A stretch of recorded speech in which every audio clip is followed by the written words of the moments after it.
अस्सलाम वालेकुम। आज हम इसोफेजियल डिसऑर्डर्स के बारे में आगे मज़ीद बढ़ेंगे और एक और डिजीज़ के बारे में पढ़ेंगे जिसको हम कहते हैं एकलीज़िया। अभी तक अगर आपने हमारे स्टडी ऑनलाइन चैनल को सब्सक्राइब नहीं किया है तो जल्द से जल्द सब्सक्राइब करें ताकि हमारे जो नए-नए अपडेट्स हैं वो आप तक पहुँचे ईज़िली और आप लोगों के नॉलेज में क्या होता रहे, इज़ाफ़ा होता रहे। एकलीज़िया, ए का मतलब जिधर भी हमारे साथ मेडिकल टर्म्स में ए आता है तो ए का मतलब होता है एब्सेंस, ठीक है? और इधर एकलीज़िया में ए का मतलब है एब्सेंस ऑफ रिलैक्सेशन, ठीक है? ए का मतलब है एब्सेंस और कलीज़िया का मतलब है रिलैक्सेशन। तो चूंकि ये हमारे साथ एसोफेगस से रिलेटेड डिजीज है, सो एसोफेजियल जो लोअर एसोफेजियल स्पेंस्टर मसल्स होते हैं तो उनकी रिलैक्सेशन क्या होती है, उनकी रिलैक्सेशन की एब्सेंस होती है या उनकी जो रिलैक्सेशन होती है वो हमारे साथ डिस्टर्ब होती है।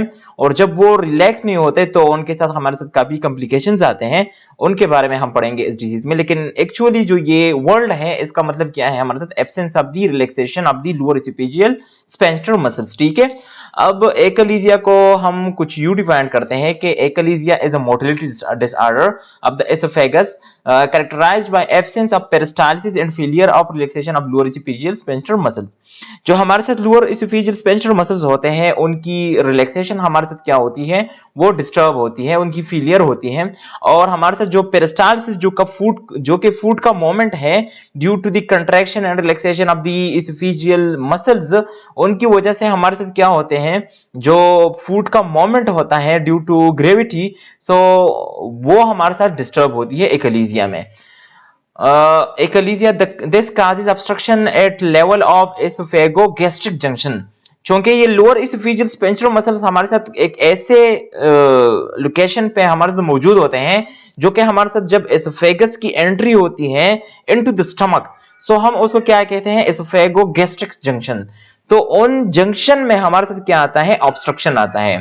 फिर फूड के जो कंटेंट्स होते हैं एसोफेगस से वो नीचे नहीं जाते स्टमक में और वो एसोफेगस में ही स्टक हो जाते हैं। क्योंकि फूड के कंटेंट्स को नीचे जाने के लिए लोअर एसोफेजियल स्पेंस्टर मसल्स पे जब प्रेशर पड़ता है तो वहां पर जो नर्वस इनर्वेशंस होते हैं, माइंट्रिक प्लेक्सस जो नर्व इनर्वेशंस होते हैं, वो उनको मैसेज देती है कि हमारे साथ फूड आ चुका है एसोफेगस में और अभी आपने क्या होना है, अभी आपने रिलैक्स होना है। अगर वो हमारे साथ रिलैक्स नहीं होंगे तो फूड का एक्युमुलेशन होगा इन दी एसोफेगस और वो एक्युमुलेशन हमारे साथ बढ़ता जाएगा। और जब वो बढ़ता है तो वहां पर आपके साथ जो एसोफेजियल सेल्स होते हैं, जो टिश्यूज होते हैं, वो आपके साथ उनकी डैमेज हो सकती है और वो डैमेज काफी कॉम्प्लिकेशंस पर आपके साथ ले आ सकती है जो कि हम आगे पढ़ेंगे। लेकिन असल में जो है ये आपके साथ absence of the relaxation of the muscles of the lower oesophageal sphincter muscles. अच्छा जी, हम जो टर्म है हमारे से कलीजिया, वो उसका मतलब है failure to relax and refers to the inability of the lower oesophageal to open and let food pass into the stomach. आपके साथ ये रिलैक्स नहीं होंगे और आपके साथ फूड जो होता है वो स्टमक में एंटर नहीं होगा बल्कि ये एसोफेगस में ही स्टक हो जाता है। As a result patients with achalasia have difficulty in swallowing. तो फिर आपके साथ जब एसोफेगस में आपके साथ फूड कंटेंट्स ऑलरेडी मौजूद हैं तो आप को as a feel of fullness feel होगी कि मैं ऑलरेडी, मेरा जो स्टमक है वो फुल है, क्योंकि आपके एसोफेगस में आपके साथ इतना फूड कंटेंट होगा कि वो आपको स्वॉल्विंग में आपके साथ क्या होगी, डिस्फीजिया होगी और आपके साथ डिफिकल्टी होगी in the swallowing process. It also known as oesophageal achalasia. हम इसको एसोफेजियल एकलीजिया भी कहते हैं, कार्डियोस्पाज्म भी कहते हैं, एसोफेजियल एपेरिस्टाल्सिस भी कहते हैं, क्योंकि आपके साथ जब फूड कंटेंट की मूवमेंट नहीं होती इन दी एसोफेगस तो हम क्या कहते हैं, aperistalsis. Is an esophageal motility disorder involving the smooth muscle layer of the esophagus and the lower esophageal sphincter muscles. It is characterized by incomplete ileus relaxation. ileus को हम lower esophageal sphincter muscles कहते हैं, जो हमारे साथ उनकी relaxation हमारे साथ क्या होती है, इनकम्प्लीट या बिल्कुल ही उनकी जो रिलैक्सेशन होती है वो हमारे साथ एब्सेंट होती है। इंक्रीज इलियस टोन, और उनकी टोनिसिटी जो होती है वो बढ़ जाती है, उनमें जो आपके साथ टोनिसिटी जो रिलैक्सेशन है वो खत्म हो जाती है और जो आपके साथ उसकी जो स्पाज्म सिस्टम है वो बढ़ जाती है, टोनिसिटी बढ़ जाती है।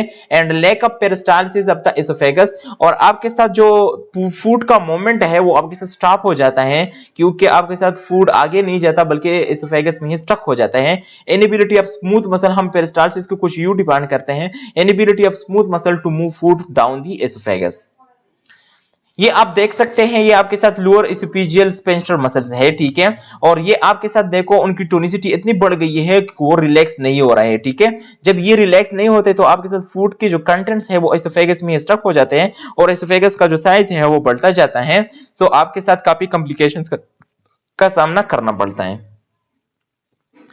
अच्छा जी, काजेज इनके क्या हो सकते हैं, तो आपके साथ मैंने आपको बताया कि वहां पर आपके साथ नर्व इनर्वेशंस होते हैं, वो नर्व इनर्वेशंस में ही डिस्टरबेंसेस आती हैं और उसके थ्रू आपके साथ डिस्टरबेंसेस आते हैं lower oesophageal sphincter muscles relaxation. The cause of achalasia is unknown, हम इसका जो काज है वो हमारे साथ रिलेटिवली अननोन है, लेकिन जो मैक्सिमम जो एटियोलॉजिकल जो मतलब जिस पर ये एग्रीएंस हुए हैं तो वो हमारे साथ क्या है, recent studies show echinacea is caused by nerve cells of the involuntary nervous system within the muscle layers of the esophagus। जो muscular layers of the esophagus है उनको जो nerve innervations हुई है of the involuntary nervous system, so उनमें ही disturbances आते हैं दे, और वो क्या आपकी ऑटो इम्यून डिसऑर्डर होती है, जो आपकी ऑटो इम्यूनिटी इतनी हाइपर सेंसिटिव हो जाती है कि वो डीजेनरेशन काज कर देती है इन्हीं इनर्वेशंस की, और उनकी वजह से आपके साथ फिर जब इनको मैसेज नहीं आती तो वो रिलैक्स नहीं होते, और जब रिलैक्स नहीं होंगे तो आपके साथ फूड कंटेंट्स आगे नहीं जाएंगे, एपेरिस्टाल्सिस होगी। However small proportion occurs secondary to other condition such as, maximum आपके साथ ये नर्व इनर्वेशंस की डीजेनरेशन की वजह से काज होती है, लेकिन आपके साथ इसोफेजियल कैंसर भी एक काज हो सकती है, या चगास डिजीज जिसको हम an infectious disease common in South America, जो हमारे साथ साउथ अमेरिका के लोगों में हमारे साथ ये डिजीज काफी ज्यादा कॉमन होती है, उनकी वजह से भी आपके साथ ये एक्लेसिया काज होता है। Achalasia affects about 1% and 1 lakh per year, 1 lakh जो लोग होते हैं उनमें से आपके साथ ये 1% को इफेक्ट करती है पर ईयर, ठीक है। इनकी कुछ बायोस्टैटिस्टिक ऐसा है। अच्छा जी, histopathology, so histological examination shows a decrease in the neurons of the myenteric plexus, ठीक है। वहां पर जो आपके साथ नर्व इनर्वेशंस होती है हम उसको क्या कहते हैं, माइंट्रिक प्लेक्सस कहते हैं, और उन्हीं में आपके साथ डिक्रीज आती है due to your autoimmune degeneration, और फिर उनमें जब आपके साथ डिक्रीज आ जाती है तो वहां पर आपके साथ नाइट्रिक ऑक्साइड एक केमिकल है जो आपके साथ ये माइंट्रिक प्लेक्सस क्या करते हैं, प्रोड्यूस करते हैं, फिर उनकी प्रोडक्शन कम हो जाती है, और जब वो नाइट्रिक ऑक्साइड आपके साथ कम होती है तो यही नाइट्रिक ऑक्साइड आपके साथ क्या करती है, relaxation of the lower oesophageal sphincter muscles करती है, और जब नाइट्रिक ऑक्साइड आपके साथ कम होता है तो फिर ये रिलैक्स नहीं होते बल्कि इनकी टोनिसिटी बढ़ जाती है और ये एपेरिस्टाल्सिस की तरफ आपको ले जाती है। There is a relative sparing of the cholinergic neurons which is responsible for maintaining allosterone। यहाँ पर आपके साथ कोलिनर्जिक न्यूरॉन्स होते हैं जो कि मसल्स को क्या करती है, मसल्स की रिलैक्सेशन और जो कंट्रैक्शन है उनमें आपके साथ क्या करती है, हेल्प कराती है, तो उनमें भी आप वो उनकी भी स्पेयरिंग हो जाती है, वो भी जाया हो जाते हैं due to autoimmune degeneration, और आपके साथ एलियोस्टोन को मेंटेन करने के लिए रिस्पांसिबल है, तो फिर ये आपके साथ क्या जो टोनिसिटी है वो बढ़ जाती है और फिर आपके साथ रिलैक्सेशन कम से कम हो जाती है।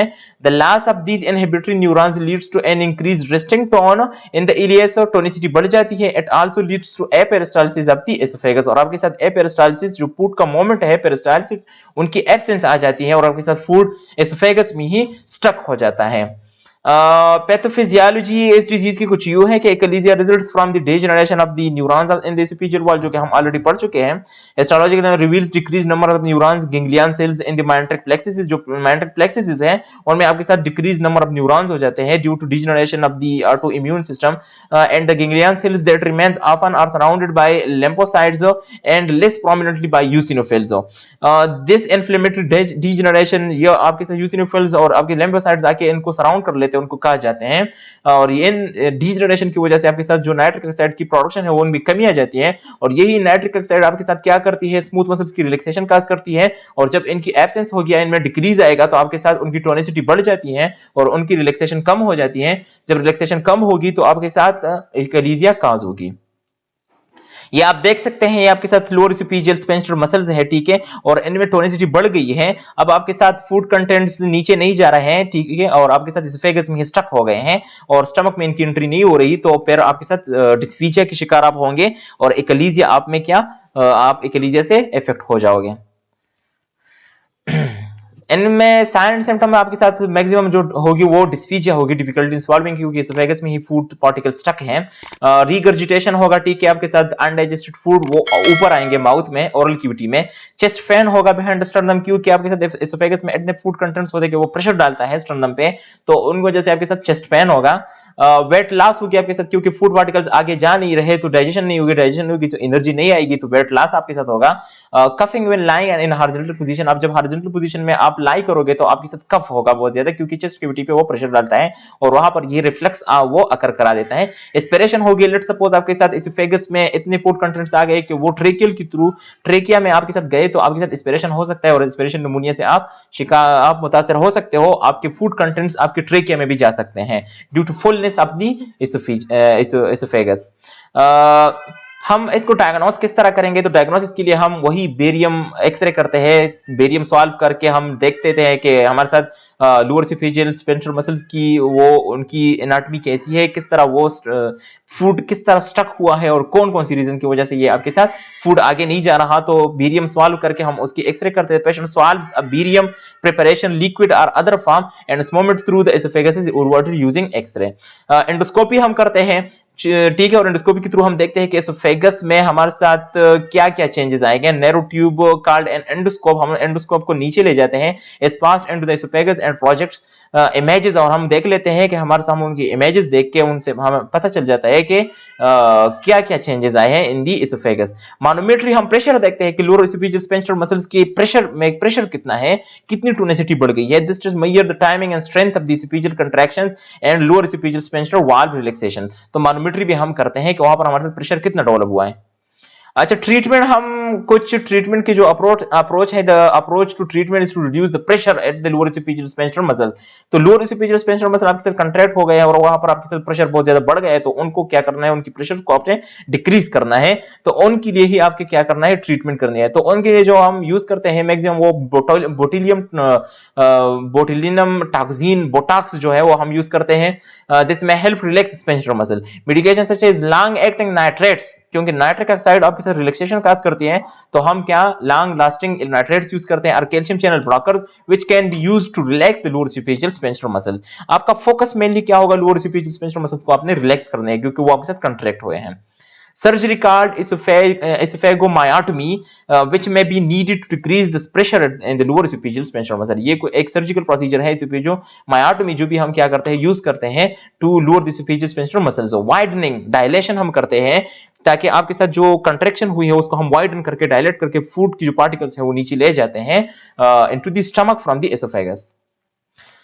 कॉम्प्लिकेशन आपके साथ काफी ज्यादा आ सकते हैं, like weight loss, pneumonia, aspiration pneumonia हो सकती है, एसोफेजाइटिस, क्योंकि फूड पार्टिकल आपके साथ उधर ही स्टक हो गए, तो प्रेशर की वजह से आपके साथ एसोफेजियल जो मसल्स हैं उनका इन्फ्लेमेशन भी हो सकता है, एसोफेजियल कैंसर हो सकती है आपके साथ। Achalasia can give rise to many complication if it is not treated in time. This complication may include backflow of food and acid into the esophagus. If the food atoms enter into the lungs, it can be a cause of pneumonia. Sometimes a tear may occur in the esophagus too. आपके साथ oesophageal जो muscles है वो आपके साथ पट भी सकते हैं, क्योंकि वो इतना बढ़ जाते हैं प्रेशर की वजह से वो पट जाएंगे, और उनकी जो फूड पार्टिकल है अगर आपके साथ एसोफेगस में बढ़ते जाएंगे तो आपके साथ जो इसके पीछे ट्रीकिया अवेलेबल है उसमें भी ये फूड पार्टिकल जा सकते हैं, तो उधर भी आपके साथ एस्पिरेशन हो सकता है, और नमूनिया का एक काज भी ये हो सकता है।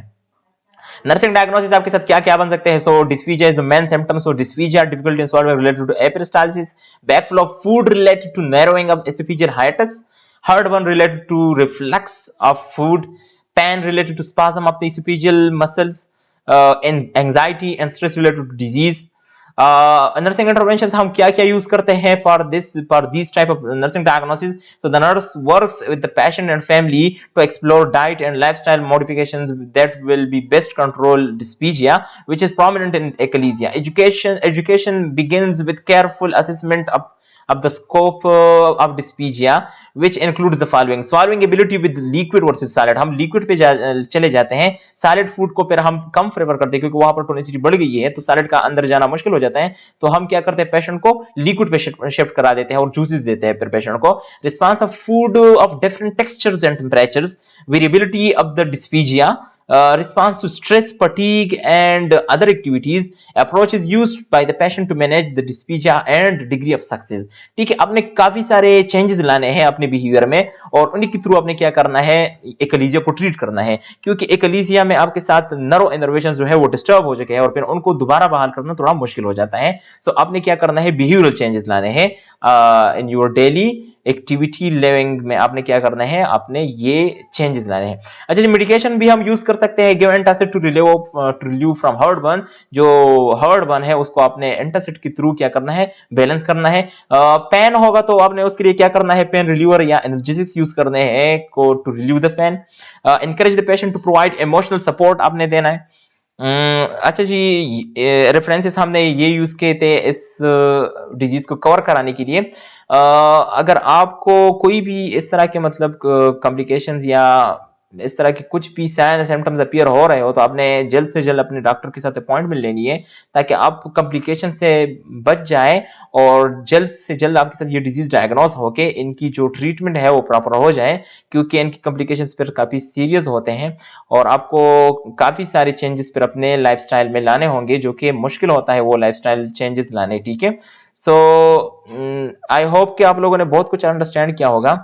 क्विक रिव्यू देने के लिए हमने क्या करना है, थोड़ा सा बैक जाना है और बैक में हम यही पढ़ेंगे कि हमारे साथ जो नर्व इनर्वेशन होती है इनटू दी एसोफेजियल स्पेंस्ट्रल मसल्स या एसोफेजियल मसल्स, उनकी जो नर्व इनर्वेशन जो माइंड रिफ्लेक्सेस होते हैं उनमें ऑटो इम्यून डीजनरेशन होके उनको जो मैसेजेस है वो आपके साथ सही तरीके से ट्रांसफर नहीं होगी, तो फिर आपके साथ जो लोअर एसोफेजियल स्पेंस्ट्रल मसल्स होंगे उनमें आप उनको रिलैक्स होने के लिए नाइट्रिक ऑक्साइड चाहिए और नाइट्रिक ऑक्साइड उनको कम मकदार में मिलेगी. जब कम मकदार में मिलेगी तो उनको वो जो वहां पर जो रिलैक्सेशन होगी वो आपके साथ कम से कम होगी और उनकी टोनिसिटी बढ़ जाएगी. सो आपके साथ एकलीजिया कास होगी. और एकलीजिया को हम क्या किस तरह डिफाइन करते हैं कि achalasia is actually what absence of the relaxation of the lower superior sphincter muscle. ठीक है, सो आपके साथ वो रिलैक्स नहीं होंगे और आपके साथ उनकी जो है फेलियर टू रिलैक्स होगा, तो एकलीजिया आपके साथ काज होगी. आई होप आप लोगों को काफी हद तक ये डिजीज समझ आ गई होगी. अगर अभी तक आप लोगों ने स्टडी ऑनलाइन को सब्सक्राइब नहीं किया है तो जल्द से जल्द सब्सक्राइब करें ताकि हमारे नए नए अपडेट्स, नए नए वीडियो के अपडेट्स आप लोगों तक जल्द से जल्द पहुंचे और अपने फ्रेंड्स के साथ इसको शेयर करें ताकि उनके नॉलेज में भी इजाफा होता रहे. Thank you for listening.